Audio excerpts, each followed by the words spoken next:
Everybody, how's it going? It's Gaming Jack 24/7 here, welcoming you back to Let's Play Dante's Inferno. In the last episode, we finished climbing the Lust Tower. We beat Antony, and then did a little QuickTime event on Helen of Troy. And we are now in Gluttony, which you can tell because we're surrounded by giant stomachs. Hooray! But anyway. And in this episode, we are going to continue down to Gluttony and face the first boss of Gluttony, who happens to be Fido down here, a.k.a. Cerberus. Now, a bit of a warning for you guys. I'm not exactly the best at this boss fight, so I don't know. We'll see how it works. I mean, I did alright in practice, but you never know. So, let's just, enough of the chit-chat. Let's just jump down right now. Let's do this. We're going to beat this guy up. Now, this always looked a little weird to me because it's like a giant mouth. Like, it already looks like a giant mouth. It has twin snake, fleshy, weird things. And each one of them has like 3 of their own heads on them, at the least. So, yeah, this is Cerberus. His main method of attack, as you can see right now, is projectile attack for hitting you mostly. This is mostly what he'll do just to harass you. But what he'll do is he'll launch those giant piles of skeletons at you, and what you need to do is avoid them. And also to start this battle, you can see those little... Oh, thank God for the eyes of St. Lucia. Anyway, because of those giant glowing balls, if you break those open with the cross real quick, it will actually give you... it'll spurt... There'll be a giant spurt of fire coming up from the ground. And that will allow you to damage the side heads very easily.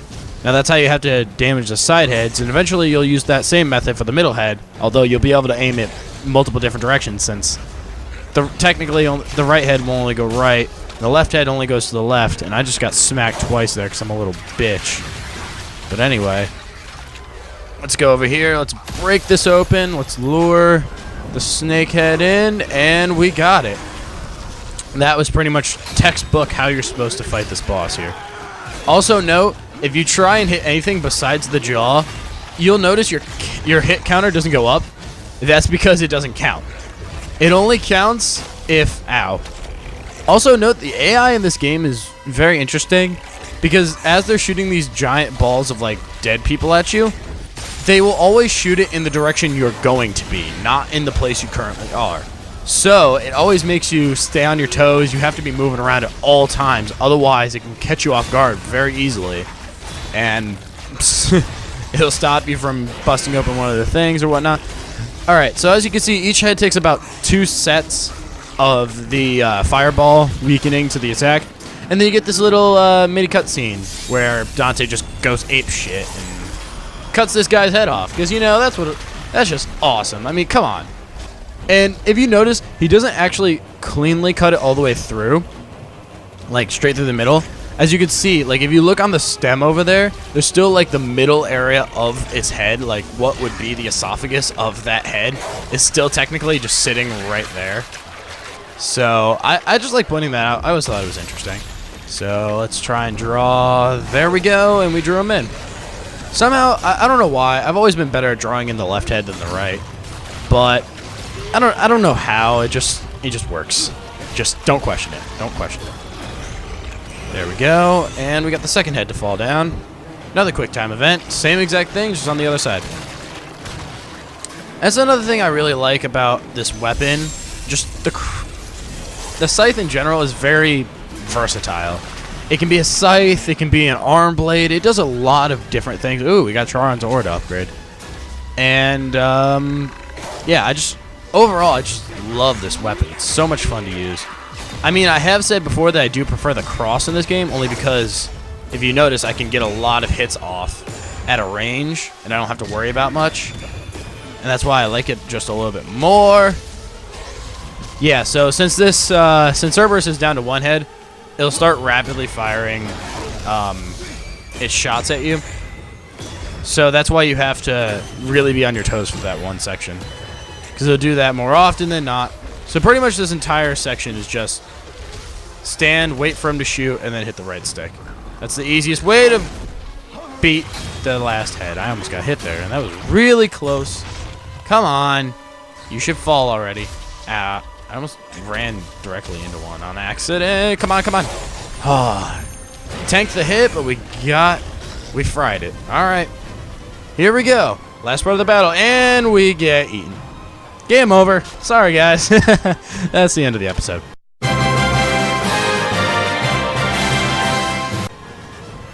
Not really. Here's the quick time event. And we just light it up from the inside and just make it explode. And that, I love that so much. And now we get Azrael's Apprentice, which is a level 1 unholy relic that any successful block on an enemy has a chance to stun them. And it can go all the way up to 25%. Now, it's a very useful relic, but I do like my 20% chance of deflecting incoming attack, whether or not you actually block it. So I'm going to stick with the Ice of St. Lucian and Charizard. I believe later on in the game you get the ability to actually hold more than one relic at a time, which is where, you know, having a good selection of relics is always important. And now we're getting, I want to say this is vomit poured down onto us. As we descend into Gluttony. We are officially in Gluttony, and now they have, these giant snake dildo thing. I hate those things so much. What they'll do is, if you see the dirt right there, if you see that, you know that there's going to be one right in there. So what you need to do is just be prepared, because you're going to be forced into a quick time event. Just like this. And all you have to do is just button mash B, stab it in the face, and then just beat it up, just like any other enemy. Ow. No. No. Bad kitty. Bad kitty. Bad kitty. Bad. Just bad Mr. Kitty. Bad Mr. Kitty.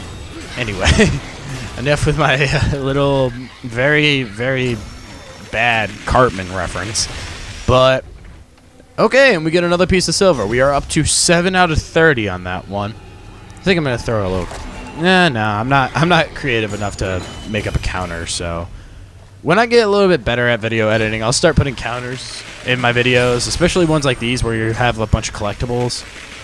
But until then, let's just descend into this hole of teeth, because this looks like the safest thing in the world, since it looks like a throat and everything. Now, you'll notice here they show some enemies in this area will not get along with other enemies. AKA oh crap. I forgot about that one. Anyway, yeah. So in this case, even though you'll have the Persian, the Persian leftover guys. Why did I call them Persian leftovers? Who the heck wants leftover Persian food? That must be disgusting. What is Persian food, by the way? Like, is it like, do they have their own style of food, or they just eat whatever and they just do whatever they want with it? Because I really don't know. I really don't know. I'm just curious. But anyway, enough about random Persian leftover comments.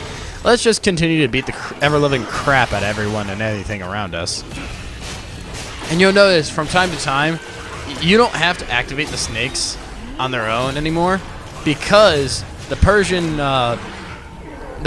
dead people will essentially do it for you. Well, I'm not sure if they're actually the Persians, but they fight, or whoever they were, those enemies in the beginning. I completely forgot. I'm sorry. I'm calling them Persian. They're probably not even Persian. They're probably just... Actually, I need to look that up, because you guys have the right to know. I mean, heck, I'm Let's Playing this for you. The least I can do is look up a little bit of information, see who these people actually are. I mean, all I really know is the enemies from the beginning of the game, they fight the exact same way, and they look very similar as well. So that leads me to believe they're the same thing. I'm not like Tyler, where, everyone with the last name of Obama is automatically the president. I'm pretty sure that's how it works, right? No, that's not how it works at all. Not in the slightest. And let's just blow those guys up. I believe the worms do not have their own quick time event. That's as far as I recall. I thought I could go through there. I can't, so let's continue forward. Let's just walking through. Okay, there's obviously going to be a cutscene up here because we're about to leave a mouth. Ooh, and we have another damn soul. This is Siako, anonymous citizen of Florence who spent all his life gorging on appetites. He now spends eternity in the muddy depths of the third circle of hell. Okay, I don't know who the hell you are, so we're gonna punish you. I just don't like you. Bye-bye. It's not you, it's me. No, actually, it is you, because I want to kill you. You deserve to die, because I said so. Alright, and here's another Beatrice Stone. So here's... Now we get to leave that area. This is the one we just came out of. Now to reopen any of these areas, all you have to do is just attack the mouse. It's nothing too complicated. But now we have these enemies back, and you guys know how much I love these little bat enemies. So very much. But is this? Wow. 2 damn souls in a row. Let's see who this is. This is Claudia, a soul filled with grime and smut. This notorious gambler, seducer, and drunkard of Rome led a repulsive trail of rot in her wake. Okay, honestly, she doesn't sound like a nice person either. Let's kill her. You die. Too bad. I don't care if you said please. Only that one person got away with saying please, and that's because... No! No! Really? Okay, luckily it just dropped us over here. Yeah. I forgot to mention, you can't touch that swamp. Otherwise you get pulled down by the gluttonous people who are just kind of chilling there. Like, they're just like, yo, what's up? I don't want to be lonely anymore. Come suffer with me. And you're just like, no, I can't do that. I gotta go, you know, I gotta go save the world. Not really, I'm just saving my girlfriend. Anyway, the good thing is we get to punish her again because she caused us to die. She deserves to die again just for that. I don't care if you said please twice.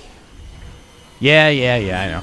That's the only problem with this game. If you die before like an autosave point where it like checks your progress, you have to go back and then you have to redo everything. So if you say you got to an autosave point and then let's say you got...